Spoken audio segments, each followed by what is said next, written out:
Award కదా, ఇప్పుడు international award కేసవా? Here is Pushpa. Pushpa is on theatres.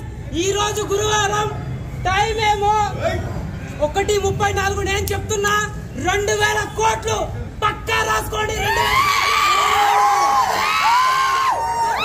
Pushpa 3 మీ అందరూ ఈగర్గా వెయిట్ చేస్తారు. కొన్ని ట్రోల్స్ వస్తున్నాయి, కొంచెం మెగా ఫ్యామిలీకి యాంటీ అని. నిజంగానే బన్నీ గారు యాంటీ అయితే పుష్ప సినిమాలో గ్లాస్ ఉంది వాడారు కదా, దానికి సపోర్టే కదా. అలా వైకుంఠపురం సినిమాలో కూడా పవన్ కళ్యాణ్ చూపించారు, మెగాస్టార్ చూపించారు కదా.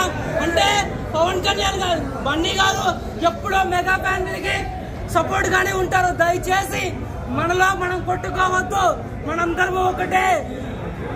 సినిమాని సినిమాగా చూడండి, సుకుమార్ గారి కష్టాన్ని చూడండి, ప్రొడ్యూసర్ గారి విలువైన డబ్బుని చూడండి. ఇది మనం చూడాల్సినది. మనం అందరం ఎప్పటికైనా సరే ఒక్కటే. సినిమాలో బన్నీ గారి యాక్టింగ్ చూస్తుంటే నిజంగా చెప్తున్నాను, నాకు వర్డ్స్ రావట్లేదు. మైండ్ బ్లోయింగ్ అబ్బా. ఆ జాతర సీన్ గాని, లాస్ట్ ఫైట్ సీన్ గాని, అసలు కాళ్ళకు కట్టేసినప్పుడు ఎలా చేశారండి బన్నీ గారు. మీకైతే చేతి దండం పెడుతున్నాను. నా వల్ల కావాలని ఖచ్చితంగా చెప్తున్నా. మీకైతే ఆ జపాన్ లో కూడా అవార్డులు ఇవ్వాల్సిందిగా నేను ఎందుకు కోరుకుంటున్నాను. కేశవ రెడీగా ఉండరా, ఇంకొక 3 సంవత్సరాలు 6 సంవత్సరాలు